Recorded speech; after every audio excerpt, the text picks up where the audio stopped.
están todos detrás de esto, porque claro, nosotros tenemos los recursos naturales, entonces ellos con la complicidad de los Estados-nación, Chile, Argentina, Ecuador, también es un sector privilegiado, es un sector que está ahí, que está metido con estos temas, porque no les interesa hacer un despelote, no les interesa el daño ambiental que pueden llegar a causar con destruir el Amazonas, con saquear los glaciares en la Patagonia, con poner un montón de hidroeléctricas. No les interesa nada de eso, no importa lo que fue el daño que se va a generar, que no es un daño que solamente para el territorio y lo que está ocurriendo ahí, además que ahí se va a sufrir más, sino que es un daño ambiental mundial, va a cambiar todo mundialmente, todo, o sea, es sumamente sistemático lo que está ocurriendo. No se puede creer la similitud que tiene un caso de un lugar con otro, ¿no? Los hermanos de Ecuador con los que me he podido comunicar, los Runa, los hermanos de Bolivia y Quechua Aymara, otras comunidades así, diciendo, hermana, estamos con ustedes, y nosotros también diciendo, estamos con ustedes también, porque somos... Fausto Reynaga, justamente la hermana hoy lo nombró a este hermano, él decía, solo el indio salvará al indio, ¿no? Y nosotros va con muchos también mapuche con los que hemos contado, solo nuestro territorio, solo el mapuche salvará al mapuche, no pensamos como creer en estas políticas, por eso, políticas epistemicidas. ¿A qué vamos? El epistemicidio es una forma de masacre o una forma de silenciamiento, de violencia hacia las culturas ancestrales, hacia el saber ancestral. Esta es Curruf. La conocí en un evento que se realizó en la Casa del Pueblo, cerca del Congreso, en la ciudad autónoma de Buenos Aires. Me invitó Arturo Avellaneda para escuchar el testimonio de mujeres de nuestro continente que relataron las situaciones límites que se vivían en sus países, denominados colonialmente Ecuador, Chile, Bolivia y Argentina, y que la pandemia con las cuarentenas obligadas logró acallar por un breve lapso de tiempo. Curruf es tataranieta del toqui Juan Calfulcurá. Su familia está reclamando sus restos. Su cráneo se encuentra en el Museo de Ciencias Naturales de La Plata por la campaña del desierto, que no era desierto, sino todo lo contrario. El calco y la copia permanente de modelos de dominación creados en Europa se repiten una y otra vez en todo nuestro continente, anclándonos en una realidad colonial extractivista y racista que replica una y otra vez el saqueo y el exterminio.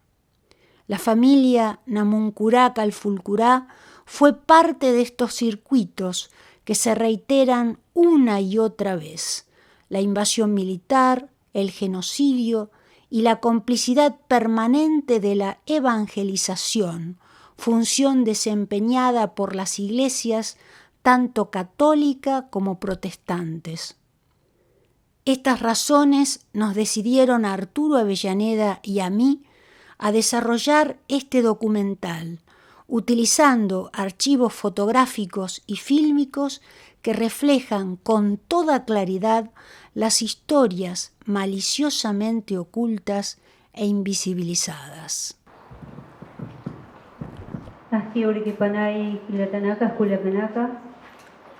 Me gustaría decir, tengan buen día, hermanos y hermanas, sobre todo en mi territorio.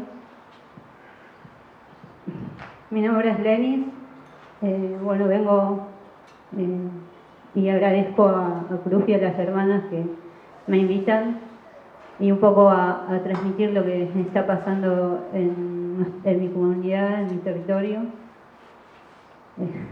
Es difícil hablar porque con esto de buscar nuestra identidad, de reconocernos, reconstruir nuestra identidad,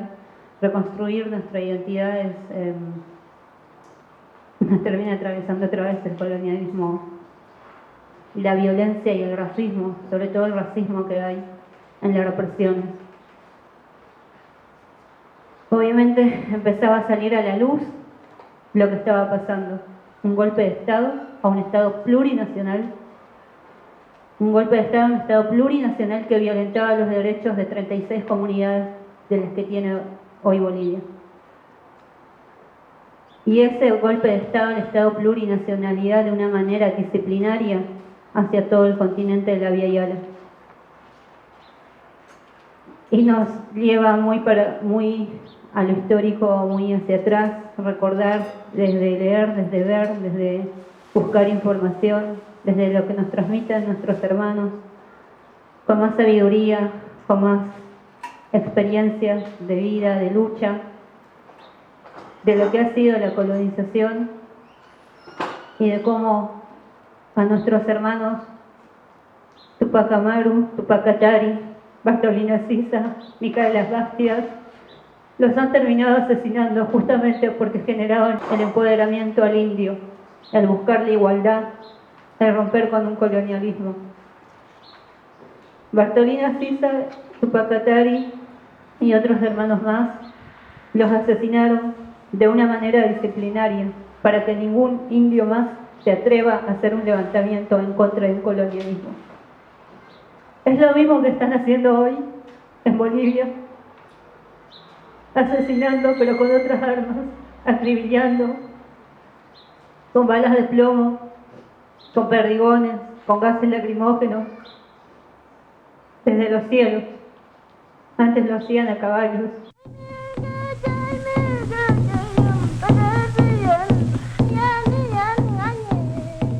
La tumba de Calfulcurá fue profanada.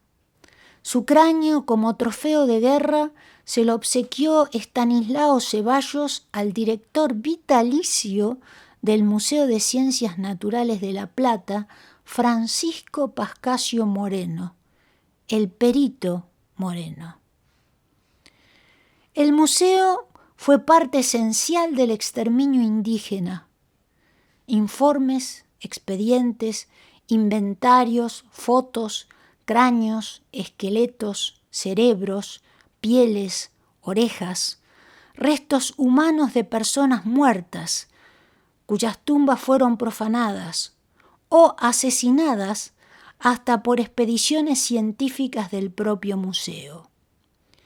Allí se experimentaba con seres humanos vivos, prisioneros en los sótanos del edificio, torturados en una situación aberrante, representando la mirada científica racista europea que absurdamente replicaba las concepciones teológicas del siglo XV y XVI, las que consideraban al indio como un animal, un subhombre o mujer al que domesticar, esclavizar o estudiar antes de su exterminio total.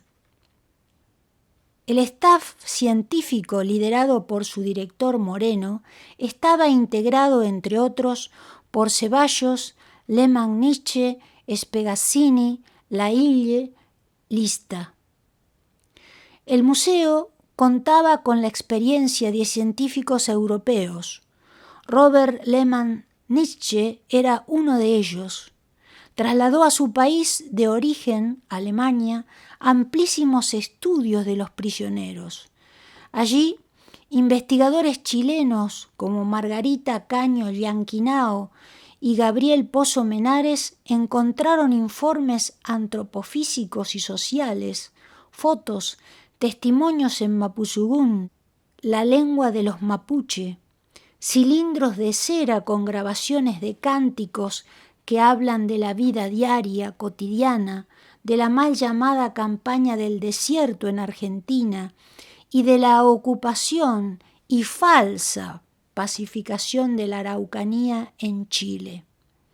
Testimonios desgarradores de desaparición de personas, separación de familias, relatos de muerte y desesperación, relatos que hablan, por ejemplo, del campo de concentración de Valcheta, ubicado en el territorio de la actual provincia de Río Negro, Argentina, o de las aterradoras caminatas con distancias insuperables a las que sometían a los mapuche y tehuelche para trasladarlos del sur a Buenos Aires o al norte para trabajar como esclavos en diferentes cultivos. El museo cuenta con 10.000 restos indígenas del norte hasta el extremo sur del territorio y de océano a océano, de los dos lados de la cordillera. Y fueron expuestos al público hasta el año 2006, con Selknam, mapuche, tehuelche, wichí, yagán, lista interminable de pueblos encerrados, encarcelados en vitrinas y prisiones con muerte asegurada. Solo algunos restos fueron devueltos a su verdadero origen. El museo fue un nido que fortaleció el pensamiento cientificista y racista europeo que tuvo su punto culminante en Alemania.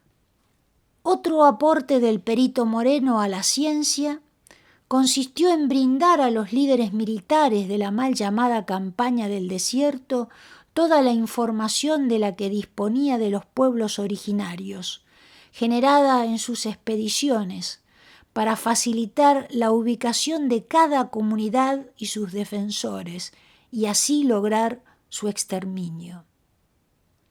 Pararse ante la entrada del Museo de Ciencias Naturales de La Plata provoca escalofríos, tanto en el espíritu como en el cuerpo, por el horror que encierran sus paredes. Como saben, en Chile desde hace más de un mes estamos sufriendo el terrorismo de Estado. Desde mediados de octubre, el 18 de octubre, el presidente Sebastián Piñera sacó a los milicos a la calle para reprimir una tremenda movilización que partió en un primer momento como una movilización contra la suba del subte, una suba menor de 30 pesos, pero fue la gota que rebalsó el vaso que inició estas tremendas movilizaciones que fueron fuertemente reprimidas con milicos.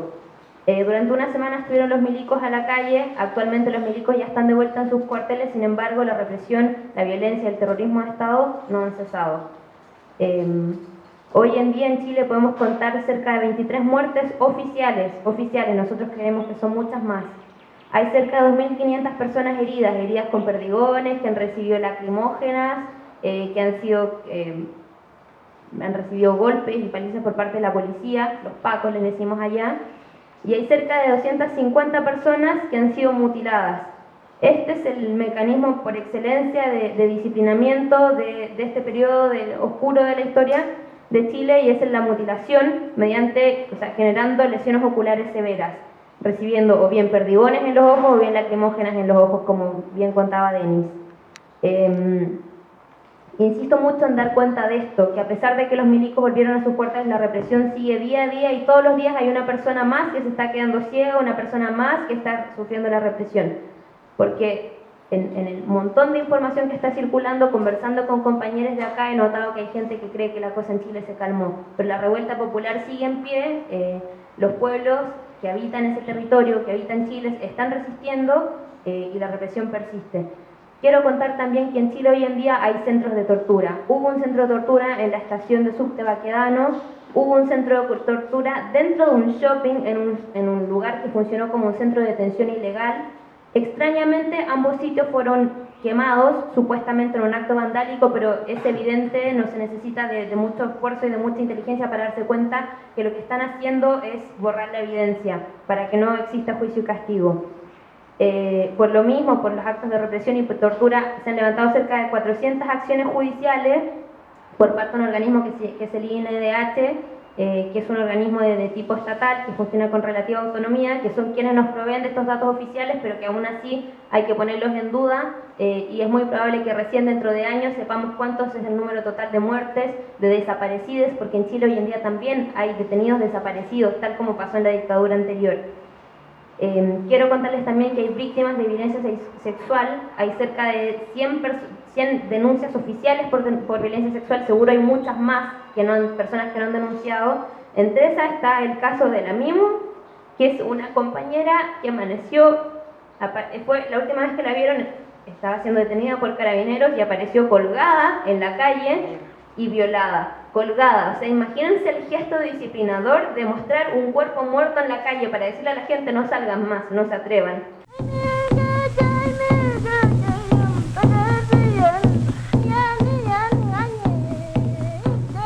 Estamos viendo registros fotográficos de los zoológicos humanos, que fueron furor en Europa y que exponían a nativos de todas partes del mundo y, por supuesto, a los de estos territorios. Nada explica con mayor claridad el racismo reinante, no solo en Europa, sino también en la copia y calco colonial de las élites gobernantes de nuestro continente. No es necesario explicar nada. Las imágenes hablan por sí mismas. El racismo determina quién manda y quién obedece, quién vive y quién muere, y además establece la superioridad del hombre sobre la mujer.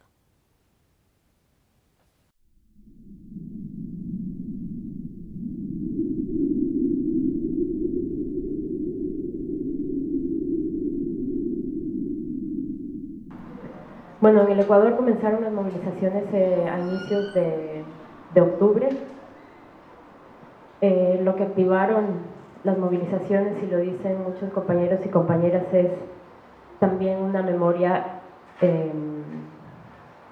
larga de resistencia, y también sobre lo que fueron ya las medidas del Fondo Monetario Internacional en su momento, y cómo el pueblo ecuatoriano también, digamos, en los 90 se levantó un poco para impedir las privatizaciones. El movimiento indígena en el Ecuador es un actor político importantísimo. Digamos, cómo se fue organizando el paro y el levantamiento es que a partir del anuncio de un decreto económico que decía que digamos, obligaba el alza de la gasolina, inmediatamente se activó una gran plataforma política y la población en general para impedir el avance de las medidas económicas. El movimiento indígena tuvo un protagonismo importante en todo el levantamiento. El levantamiento se dio prácticamente en todo el país, y poco a poco, claro, fueron llegando miles de personas de comunidades indígenas también de diferentes partes del país a la ciudad de Quito, donde también se encontraba levantada gran parte de la población, de estudiantes, de diferentes agrupaciones. Y poco a poco la represión del Estado también fue avanzando. En el Ecuador también mucha gente perdió el ojo por motivo de la violencia estatal. Fue luego sorprendente ver lo que estaba pasando también en Chile, porque hay muchas cosas que también se están repitiendo. El tema de la vandalización, de las manifestaciones, ciertas estrategias de represión, y ahora una gran campaña de criminalización sobre todo el movimiento indígena también. Hubo más de 1000 personas presas, más de 1000 heridos, 11 personas que murieron en las manifestaciones producto de la violencia estatal también. Y ahora hay un largo proceso para exigir también justicia y reparación a todas las familias y a todas las personas que ahora también están heridas. Dice Curruf. Yo soy nieta de Rosa Namuncura, hija de uno de los Namuncura, no sabemos todavía cuál porque todos los papeles se perdieron. Que más allá de que uno porta un apellido que tiene peso político dentro de todo el Gualmapu, es esto de cómo lo tomamos y qué hacemos con eso. Justamente me acordé de algo que tenía que decir puntualmente porque fui mandada a decir eso de mi comunidad San Ignacio, Neuquén. Nosotros, la familia descendiente de Calfucurá, yo soy quinta generación del Toqui Calfucurá. El cráneo de mi abuelo está en el Museo de la Plata y lamentablemente estamos de hace rato haciendo una movida para que podamos sacar el cráneo de mi abuelo de ahí y no podemos, por más de que tengamos la sangre, por más de que seamos la familia, nos están poniendo trabas y trabas y trabas. Y estos personajes políticos que están dentro del kirchnerismo, dentro del macrismo y trabajan todos en conjunto y que también están todos metidos dentro de políticas huincas, es que lamentablemente que son personas que, por ejemplo, ponen antropólogos, ponen sociólogos, ponen un montón de cosas para estudiarnos, ponen un montón de cosas para dar una charla del pueblo mapuche y todo eso, así como hicieron en el Teatro San Martín, dar una charla acerca de Calfucurá y de la restitución y todo. Fui yo, ¿saben qué? Fui yo. ¿Quién va a venir a hablar de mi abuelo más que yo? Yo estoy acá. Yo tengo la autorización de mi familia para hablar del Toqui. Yo tengo la autorización de invocar al Toqui. Lamentablemente, hay gente que está dentro de esa movida y que nos está queriendo quitar la voz a nosotros como familia del Toqui.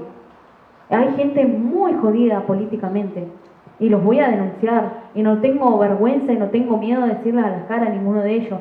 Ellos no van a lucrar con el Toqui, no van a lucrar con mi abuelo porque no se los voy a permitir. Van a tener que matarme primero antes de meterse con mi familia, porque mi familia es sagrada. El Toqui es sagrado y no solamente por mi familia, es para todo el pueblo mapuche y es nuestro centro y uno de los más grandes líderes que tuvimos, uno de los huichafes más fuertes, y nosotros y en los hijos de mis hijos me levantaré. Así dijo mi abuelito, así dijo mi abuelo, y yo estoy acá de frente, de pie, cheta huitralén, y tengo todo lo buen posible y tengo toda la fuerza para decir, yo hoy por mi abuelo voy a levantar la voz.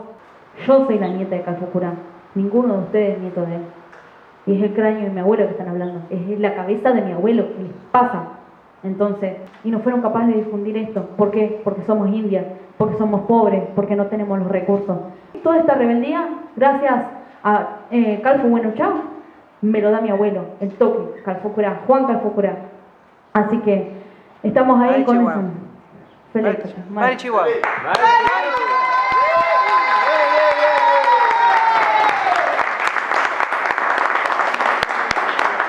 En el mundo mapuche todo se ordena naturalmente. Pensar y decir. Los tiempos mapuche no son los tiempos huinca. Juan Calfucurá, el último gran Toqui, nacido a fines del siglo XVIII, fue elegido por su pueblo, uniendo a todos los mapuche en un territorio gigantesco en 40 años de lucha, de océano a océano, como lo hicieron sus ancestros, hasta alcanzar las Salinas Grandes del Sur, ubicadas entre las actuales provincias de Argentina, La Pampa y Buenos Aires. Las salinas eran un recurso estratégico para el Río de la Plata, para el Imperio Británico y para el mercado intercontinental de esclavos que éste manipulaba. La sal es lo único que puede mantener a la carne por mucho tiempo sin pudrirse. El poder de Juan Calfucurá fue más importante que el de los blancos o huinca. Se carteó con los personajes más influyentes del mundo colonial, como Mitre, por ejemplo, a través de un lenguaraz. La forma de gobierno basada en los tragún y futratragún o asambleas de larguísima duración podrían denominarse casi como un sistema parlamentario para el pensamiento occidental. Juan Calfucurá, el gran Toqui, murió el 3 de junio de 1873. A sus hijos les tocará enfrentar la última mal llamada campaña del desierto. Toda la familia sufrirá las nefastas consecuencias de esta campaña. Dice Mariano Rosas, lonco de los Ranculche, en 1870. En esta tierra el que gobierna no es como entre los cristianos. Allí manda el que manda y todos obedecen. Aquí hay que arreglarse primero con los otros caciques, con los capitanejos, con los hombres antiguos. Todos son libres y todos son iguales. Hay muchas movidas que se están haciendo, pero realmente no piden y no están nuestras voces. Entonces, esto también agradezco a todas las personas que están acá, pero también hay movidas que hay muchas más personas y no tenemos difusión de lo que está pasando porque justamente son nuestras voces las que queremos reflejar y que se escuchen y que nadie más hable por nosotros. Porque pasa que se apropian de nuestra palabra, como se han apropiado, el colonialismo se ha apropiado de nuestra palabra, se ha apropiado de nuestros saberes y justamente ahora está pasando, se están apropiando de nuestras luchas. Y hay muchas movidas que se están haciendo que no están invitando a las lamien y a los lamien para que hablen, porque justamente nuestra palabra va en contra de toda situación de dominación winca que tiene que ver con cómo estamos pensando la política. Nosotros no estamos de acuerdo en un vínculo de manipulación cuando estamos hablando de nuestras luchas. Nosotros hablamos desde la autonomía de la palabra y estamos haciendo un rescate ancestral también de esa organización. A nosotras no nos va y a nosotros no nos van los tipos de política que tienen que ver con el extractivismo, que tienen que ver con la masacre, porque para nosotros nunca se fue el colonialismo, nunca se fue la dictadura. A nuestros pueblos siempre fueron masacrados. Después de la campaña del desierto y también la pacificación de la Araucanía, hay desaparecidos y todavía no se hablan de eso. Tenemos a nuestras ancestras, nuestros ancestros en los museos todavía.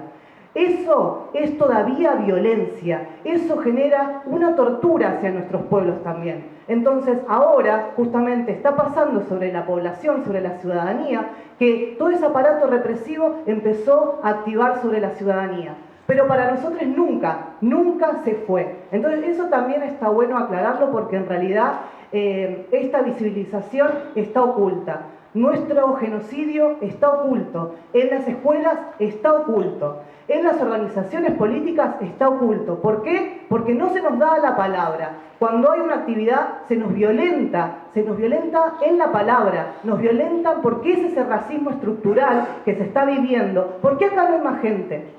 A mí me gustaría preguntarnos eso, ¿por qué no hay más gente? Yo lo publiqué en mi Facebook hay un montón, y en mi Instagram hay un montón de personas que dicen apoyar al pueblo mapuche, y acá no están. Pero sin embargo, si una organización partidaria convoca eso, hay un montón de gente. Y sin embargo, acá estamos poniendo la palabra con lo difícil que es, como la hermana recién dijo que ella no le gustan las cámaras y es momento de levantar la voz. A todos nosotros nos cuesta poner la voz y poner nuestra imagen. Exponernos a la exposición. Así que eso quiero que también quede asentado, que es muy importante nuestra palabra, nuestra presencia en todos los espacios y que no queremos que nunca más se apropien de nuestra lucha. Gracias.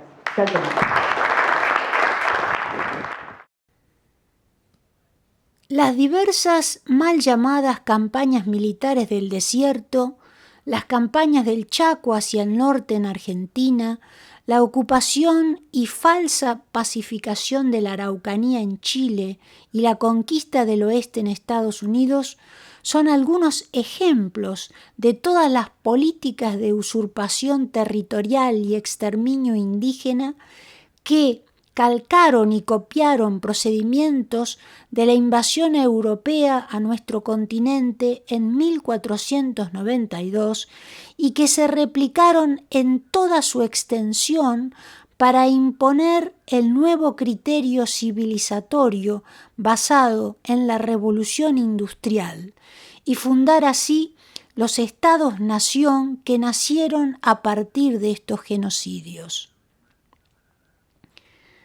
Sarmiento decía: los indios son animales reacios que deben adaptarse a la civilización europea. En realidad, todo debía adaptarse a la civilización europea: la geografía, la fauna y la flora silvestres, la urbanización, la cultura, la educación, la economía, la política colonial, es decir, adaptar al territorio y a sus habitantes para responder a las necesidades económicas de producción de materias primas para la revolución industrial iniciada en el Imperio Británico. Ese fue, en Argentina y en el centro y sur de nuestro continente, el objetivo de las campañas militares contra los indígenas. Por otra parte, la repartición de tierras generaron las fortunas de las familias, entre comillas, más encumbradas de la época, los Roca, Anchorena, Martínez de Hoz, entre otros, en Argentina. Y hoy lo siguen siendo. Se cuenta que la sociedad rural financió la mal llamada campaña del desierto, pero en realidad el Estado argentino, para comprar los Remington, rifles a repetición, a Estados Unidos, obtuvo un préstamo de la banca británica. Estos rifles explican cómo fue realmente esta campaña, acallando por completo cualquier glorificación heroica de la misma. Además de los Remington, hubo asesinatos, torturas, hambruna, campos de concentración fijos y móviles, como en la isla Martín García, en Balcheta, desaparición de personas, separación de familias, separación de niños de sus familias, las caminatas de la muerte, la esclavitud, la servidumbre de las mujeres y niños en las casas de las familias acomodadas de Buenos Aires. En la ciudad era bien visto tener niños indígenas como sirvientes a los que se les cambiaba el nombre poniéndoles el apellido de la familia que los sometía o apropiaba.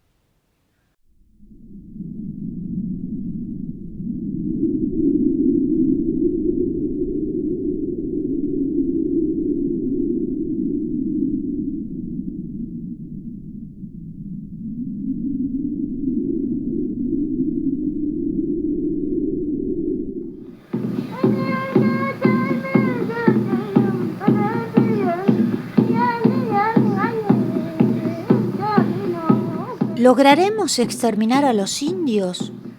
Por los salvajes de América siento una invencible repugnancia sin poderlo remediar. Esa canalla no son más que unos indios asquerosos a quienes mandaría colgar ahora si reapareciesen. Lautaro y Caupolicán son unos indios piojosos, porque así son todos, incapaces de progreso.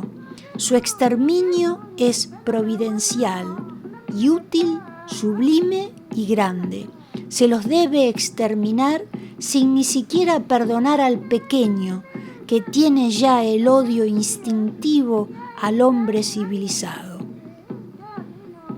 Estas son palabras de Sarmiento, publicadas en el diario El Progreso el 27 de septiembre de 1844, y en El Nacional el 25 de noviembre de 1876. Este fue el pensamiento dominante en el Estado argentino. Así, la matanza indígena, el genocidio, nunca se detuvo y se perpetúa hasta hoy. El primer presidente argentino, Rivadavia, contrató a asesinos mercenarios prusianos como Rauch para matar indios. En honor a este mercenario, un pueblo bonaerense se denomina con ese apellido. No hay escuela sin busto o retrato de Sarmiento. No hay calles, ni lugares, ni glaciares que no glorifiquen a racistas y genocidas.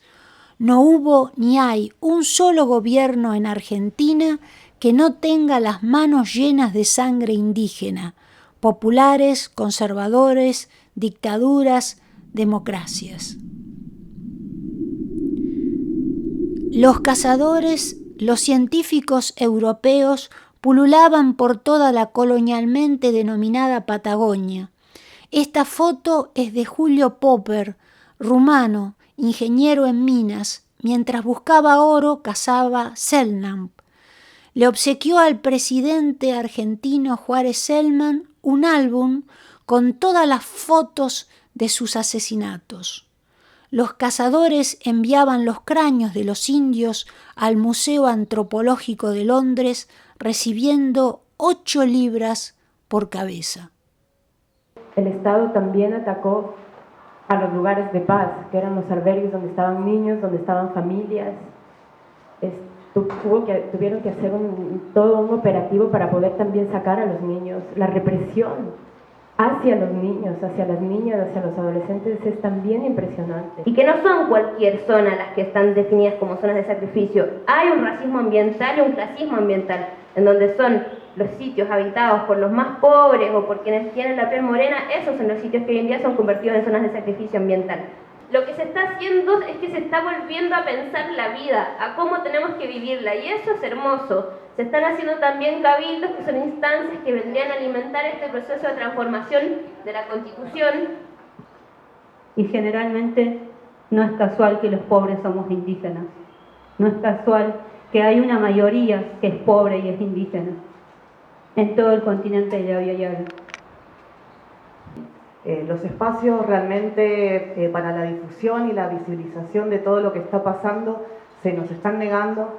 Hay muchas movidas que se están haciendo, pero realmente no piden y no están nuestras voces.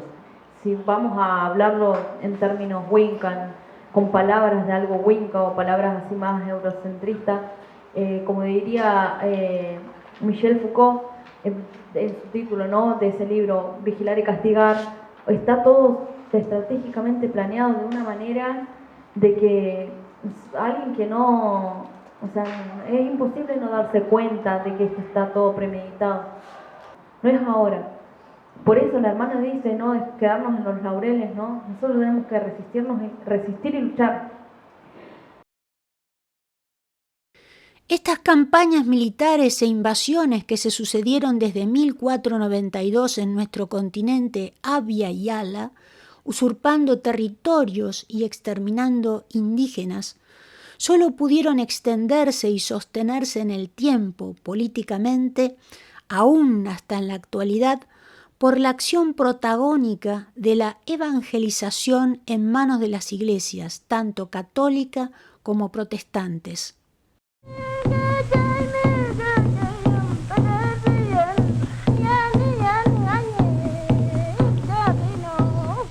El primer paso, anular la identidad originaria, prohibir sus lenguas y creencias, instalando iglesias sobre sus templos y lugares sagrados. Cada fecha de celebración de origen indígena se transformaba en una festividad de algún santo, es decir, teñir todo el pensamiento originario y perderlo o mezclarlo con las religiones. Y por encima de todo, la educación, desde la cual intentaron colonizar a cada indio en estos territorios. Estas políticas de dominación se expandieron en todo nuestro continente. Se separaba a los niños de sus familias y se los civilizaba. Estas prácticas, que eran aberrantes, fueron aplicadas por todas las iglesias. Por ejemplo, los salesianos tuvieron misiones en todo el continente. En Estados Unidos y en Canadá encontramos a estas escuelas fábrica. En Canadá fueron objeto de causas judiciales recientes por crímenes de lesa humanidad que alcanzaron a la corona británica y al Vaticano. En Argentina no hubo juicios ni condenas, y a pesar de que la generación fundadora del Estado argentino declaraba ser laica, no impidió, sino facilitó estas actividades para su propio beneficio y luego las oficializó. Temo que a fin de año nos quedemos sin niñas. El físico de ellas no resiste la civilización. No se sabe bien las causas de tantas muertes y es solo un alivio el ver la muerte tan santa que tienen. Palabras de Sor Teresa Braguti de las hijas de María Auxiliadora sobre las niñas Selknam deportadas a la misión salesiana de la isla de Dawson en Tierra del Fuego. Allí murieron el 99% de las personas que llegaron para ser civilizadas. Seferino Namuncurá fue parte de la obra de Don Bosco, fundador de la congregación salesiana. Esta congregación desde 1880 desplegó en la mal llamada Patagonia misiones, colegios y reducciones. Dice Arturo Avellaneda.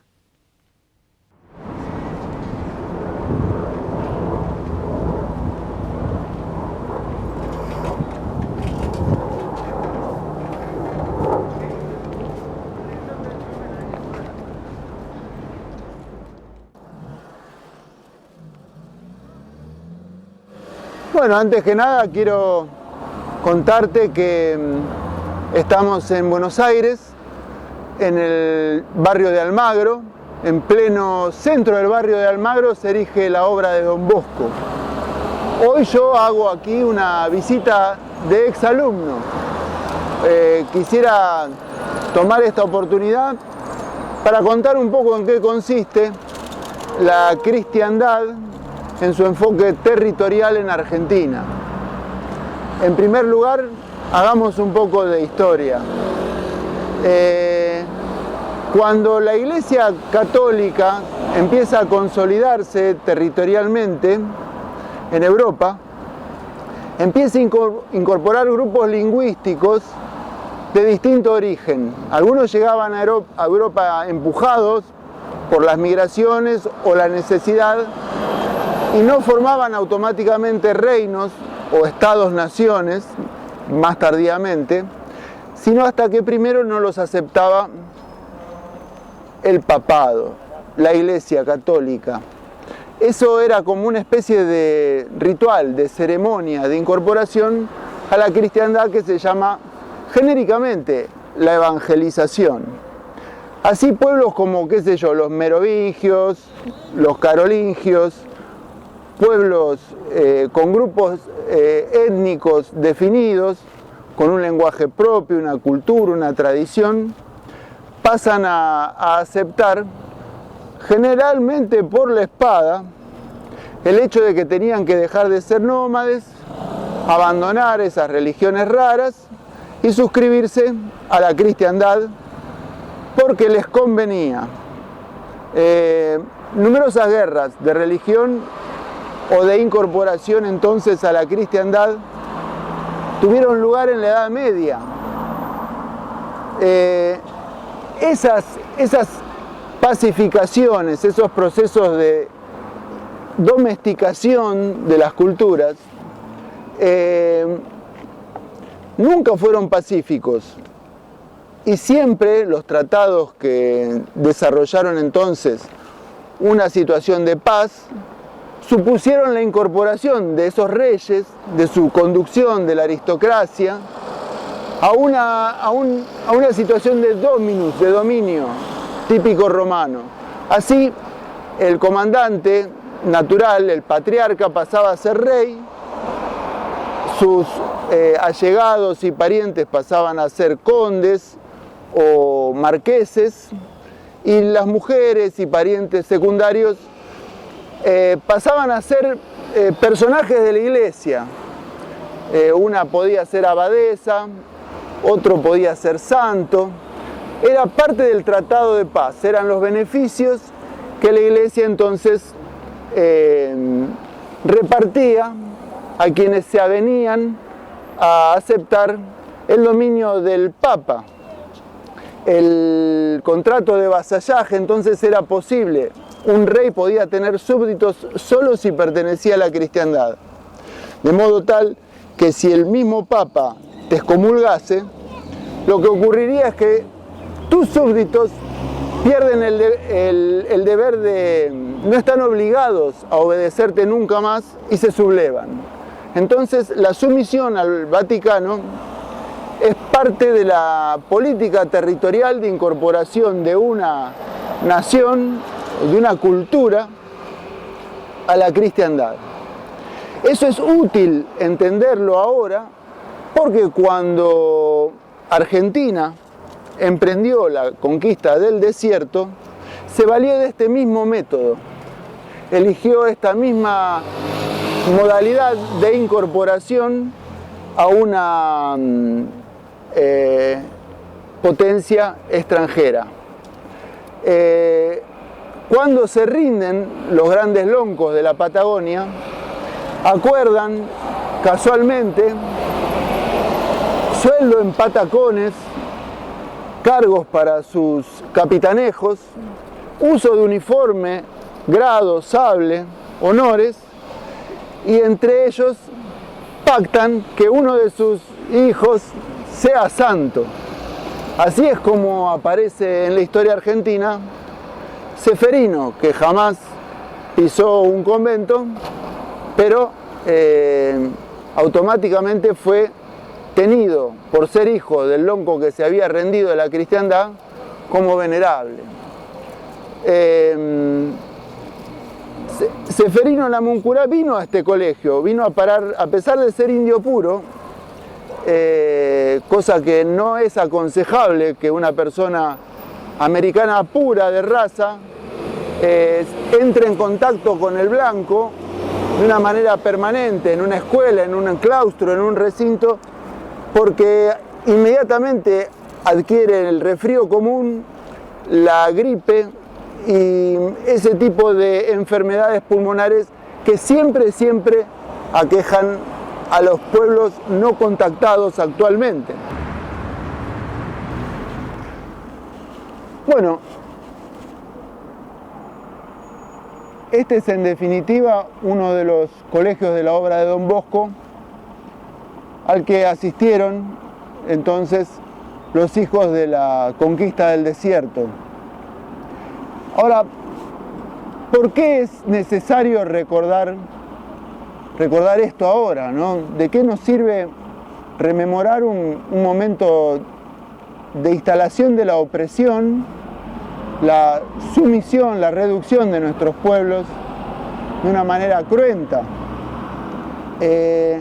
Y la verdad es que nos sirve puesto que actualmente la obra de Don Bosco es una potencia educativa en Argentina, lidera este colegio la educación privada, la doctrina, el criterio de aplicación en numerosos institutos. Puntualmente, la obra de Don Bosco tiene la Universidad San Juan Bosco en la Patagonia, por ejemplo, que posee carreras de agronomía, carreras de veterinaria. Aquí en la vecina ciudad de Palomar posee un agrotécnico, un instituto que forma especialistas del campo. Y no casualmente, la obra de Don Bosco a nivel mundial se destaca porque posee instituciones de asilo para niños discapacitados, los cotolengos. De modo que no pueden abstraerse de una manera honesta, de una manera científica, de lo que significa para el campo argentino seguir enseñando, seguir impulsando el empleo de agrotóxicos, el empleo de metodologías destructivas como el incendio, como prácticas incendiarias, como la introducción de especies exóticas, el desplazamiento de la flora y de la fauna nativa como norma para la instalación de especies europeas, para el despliegue aquí de una necesidad de alimentar otro continente. Eso es una catástrofe que no puede seguir repitiéndose y sobre todo requiere de un nivel de mendacidad, de un nivel de engaño, de la continuidad, de una complicidad con los efectos que producen los herbicidas, no solo en la salud de los usuarios de esos alimentos, sino sobre todo en los niños que resultan internados en esos cotolengos que también maneja la obra de Don Bosco. De modo que sí es útil recordar que la metodología de anexión de un territorio que posee la cristiandad es francamente criminal. Bueno, es acá, Buenos Aires, pleno Almagro, la obra de Don Bosco. Increíble.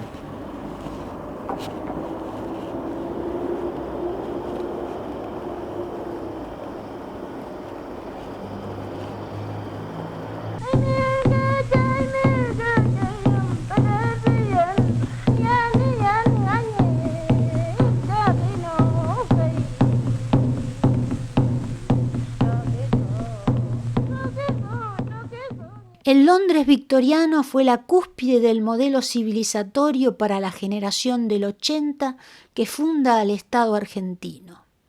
¿En qué consistía este modelo?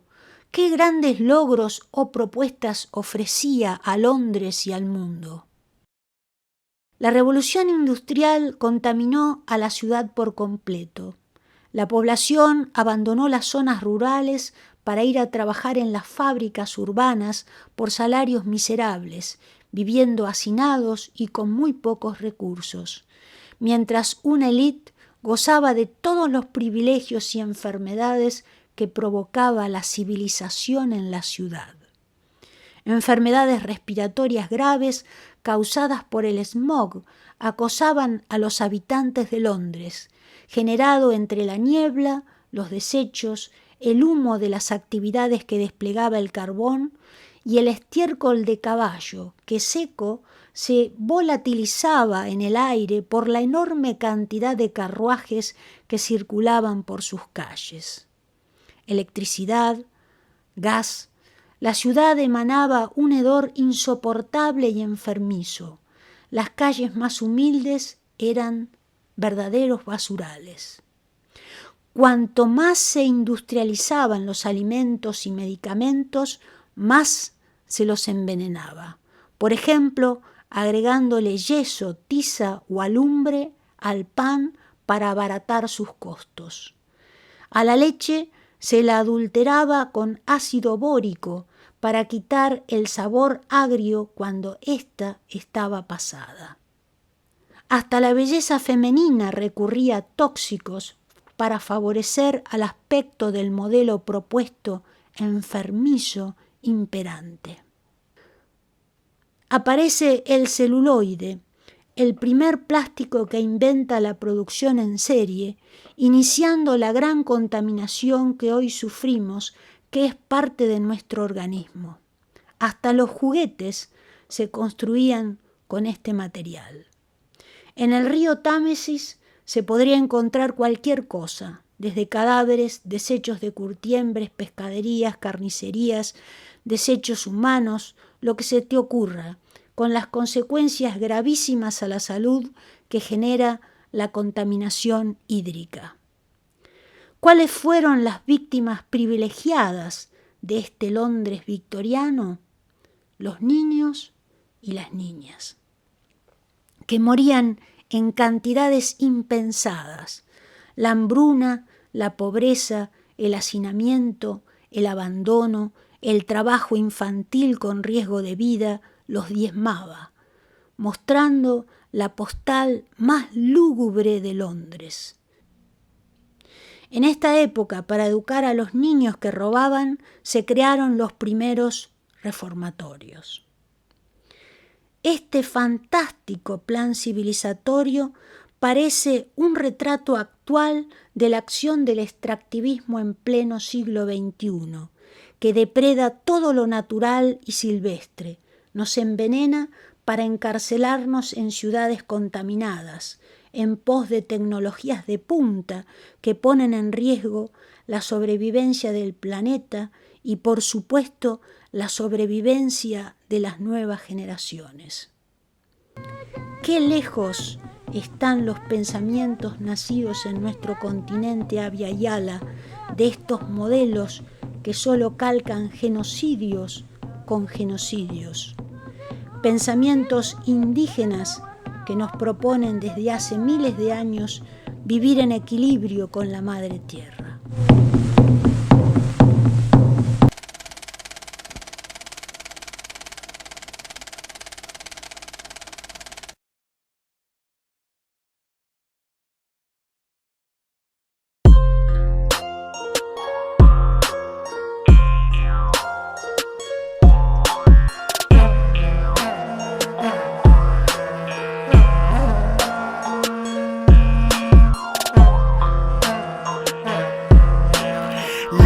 Ancestras me dicen al despertar, las ancestras me dicen al despertar, un paso adelante, confía, mira, no pares de caminar y caminar, un paso adelante, confía, mira, no pares de caminar y caminar. Me duele ver los peces agonizar, pero yo soy esos peces que muriendo están. Aguas contaminadas se riegan sin parar. Es la codicia, la avaricia del que quiere dominar. Los ríos enfermos, la tierra arrasada, impotente ante la destrucción, alzó la voz desesperada. Entre cuatro paredes se engendra la locura, quebrando la estructura del bien y del mal. Confusión, ansiedad, maltrato sin piedad. Es la violencia winca, esparciendo su enfermedad. Espíritus muertos nos quieren evangelizar, y hace 500 años de esclavitud y esclavizar. Asesinos de palabras, de valores.